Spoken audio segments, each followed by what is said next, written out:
untuk datang ke Mesir. Yehuda pun menjawab jika Kanaan dilanda paceklik selama 2 tahun dan mereka datang ke Mesir untuk membeli gandum di lumbung seperti warga lain. Setelah itu Yusarsif menanyakan tentang keluarga mereka, dan ketika mereka menjawab jika mereka 11 bersaudara, Yusarsif menanyakan kenapa tidak mengajak satu saudaranya ke Mesir. Syamun menjawab jika mereka tidak mungkin untuk mengajak Benyamin karena ayah mereka pasti tidak akan mengizinkannya untuk pergi dari sisinya. Yusarsif pun mulai bertanya-tanya kenapa hanya Benyamin saja yang mendapat kasih sayang yang lebih dari saudara-saudara lainnya.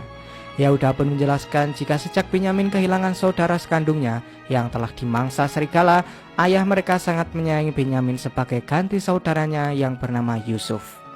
Yusarsif langsung menanyakan jika begitu ayah mereka sangat menyayangi Yusuf yang telah tiada. Mereka menjawab jika ayah mereka sampai buta karena terus menangisi kepergian Yusuf dari sisinya. Hal itu membuat Yusarsif sangat bersedih dan meninggalkan mereka sementara untuk menghilangi rasa sedih di hadapan saudara-saudaranya. Setelah Yusarsif kembali, dia merasa jika mereka semua menyembunyikan kebenaran yang telah terjadi. Akan tetapi Yehuda tetap mengatakan jika mereka semua telah berkata jujur dan tidak ada yang disembunyikan sedikit pun.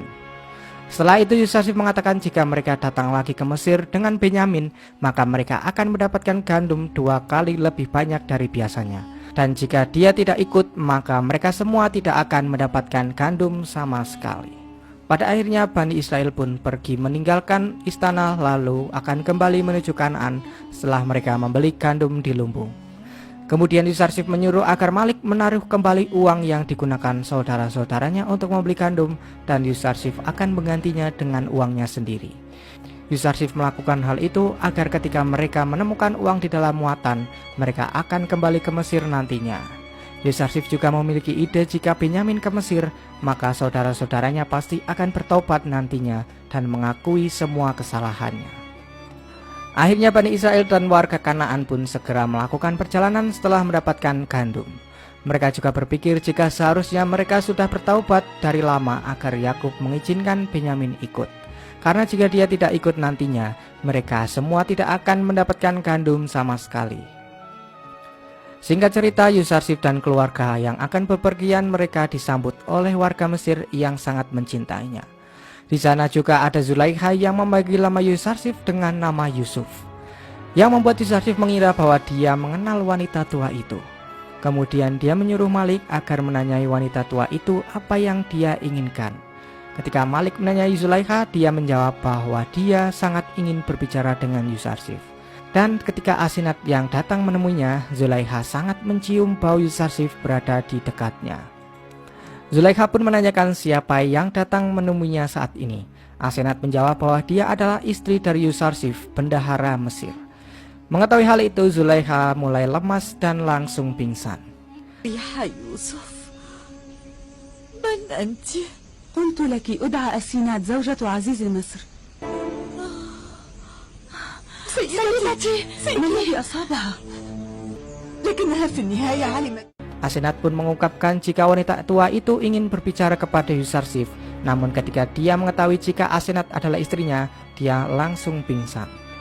Yusarsif langsung mengira jika wanita tua itu adalah wanita yang selalu datang di dalam mimpinya untuk meminta tolong. Kemudian Yusarsif menyuruh agar Malik membawa wanita itu ke istana dan merawatnya hingga Yusarsif kembali ke istana untuk menemuinya. Sementara itu para pendeta yang sudah dipenjara bertahun-tahun akhirnya dibawa ke istana Akhnatun untuk diadili di hadapan para khalayak ramai di sana. Kuil Amun yang sudah diduduki oleh pemerintah Mesir sekarang menjadi tempat untuk berkhotbah Yusarsif kepada masyarakat Mesir. Di sana Yusarsif juga menjelaskan bahwa warga Mesir sebentar lagi akan berhasil menghadapi masa paceklik yang akan segera berakhir. Saat kembali ke istana, Yusarsif bertemu kembali dengan Rudamun, guru pedangnya dulu saat ia masih kecil. Yusarsif pun sangat merindukan kehadiran Rudamun dan menyuruhnya untuk selalu berada di sisinya mulai saat ini.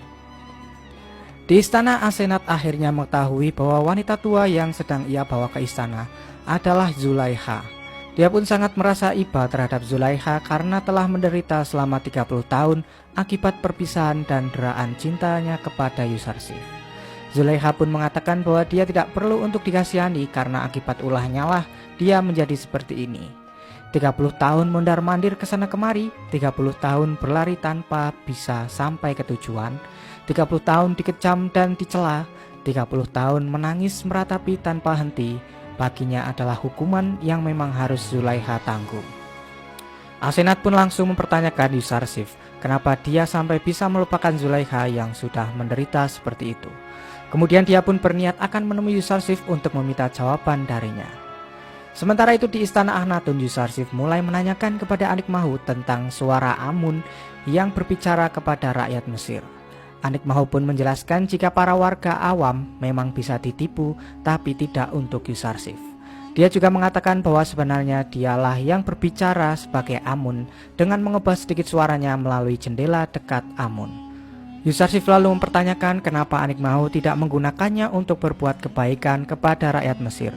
Anik Mahu pun lalu mengungkapkan jika mereka semua sudah mengulangi sebuah kebohongan terus-menerus yang mengakibatkan mereka jadi percaya jika Amun memang benar-benar dewa.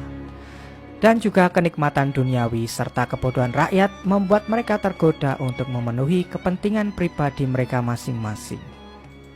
Di tengah persidangan itu, datanglah Asenat dan mengungkapkan kepada Akhnatun jika dia akan menanyakan sesuatu kepada suaminya Yusarsif, karena ini sangat penting dan tidak bisa untuk ditunda.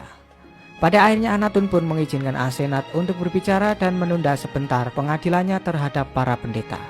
Asenat lalu menanyakan kepada Yusarsif yang telah menolong seluruh warga Mesir, tapi kenapa dia sampai melupakan seorang wanita yang sudah mengasuhnya dari kecil hingga terlunta-lunta selama 30 tahun di Mesir. Ketika Yusarsif mengetahui jika wanita tua itu adalah Zulaikha, dia sangat terkejut dan tak menyangka karena menurutnya Zulaikha adalah wanita rupawan dan kaya raya. Asenat mengungkapkan jika cintanya terhadap Yusarsif telah membuatnya seperti ini hingga menderita selama 30 tahun di Mesir. Yusarsif pun mengungkapkan jika masalahnya tak seperti yang dikatakan oleh Asenat, karena sebenarnya yang membebaskan Yusarsif dari penjara adalah Akhnatun dan yang memenjarakannya adalah Putifar serta Zulaikha. Akhnatun dan Ratu pun juga membela Yusarsif jika dia tidak bersalah, karena sebenarnya yang bersalah adalah Zulaikha yang telah memenjarakan Yusarsif selama 12 tahun dengan alasan yang tak masuk akal. Akan tetapi setelah mendengar semua ucapan Asenat, Yusarsif pun akan segera menolong Zulaikha dan akan berusaha untuk menghiburnya. Namun Akhnatun memerintahkan agar Zulaikha dibawa ke aula karena dia juga ingin bertemu dengannya. Saat Zulaikha dipanggil oleh Mimi Sabu, Yusarsif mendapatkan wahyu dari malaikat Jibril jika Zulaikha telah banyak menderita dan telah menebus kesalahannya.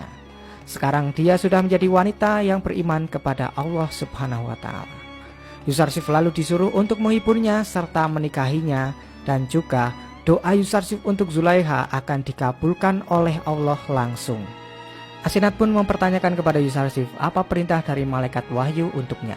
Yusarsif menjawab jika perintah itu sangat aneh karena dia diperintahkan untuk menghibur dan menikahi Zulaikha. Semua orang pun langsung tertawa mendengar karena Zulaikha sudah menjadi wanita tua renta seperti itu.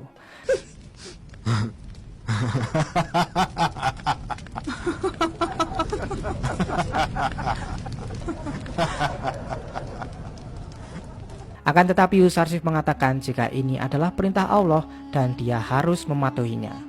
Yusarsif juga mengungkapkan jika memiliki istri secantik Asenat sebenarnya dia tidak akan menikah lagi. Akan tetapi jika ini sudah kehendak Allah, dia tidak bisa untuk menolaknya. Asenat pun dengan lapang dada menerima semua keputusan Yusarsif itu karena dia juga mematuhi semua perintah Allah. Ketika Zulaikha datang, dia pun langsung bertemu dengan Yusarsif di hadapannya, yang langsung membuat dia merasa sangat bahagia karena akhirnya bisa bertemu dengannya setelah bertahun-tahun lamanya. Yusarsif lalu menanyakan sekarang apa ya keinginannya setelah bertemu dengannya. Zulaikha mengungkapkan jika dia ingin sekali melihat Yusarsif, akan tetapi itu sudah tidak mungkin karena dia sudah menjadi buta karena terus menangis berpisah dengannya. Yusarsif lalu mengatakan jika sesembahannya pasti bisa membuat Zulaikha kembali melihat. Lalu Yusarsif mulai berdoa kepada Allah untuk mengembalikan penglihatan Zulaikha kembali seperti semula. Dan seperti yang disampaikan oleh malaikat Jibril tadi, jika semua doa Yusarsif untuk Zulaikha akan langsung dikabulkan oleh Allah.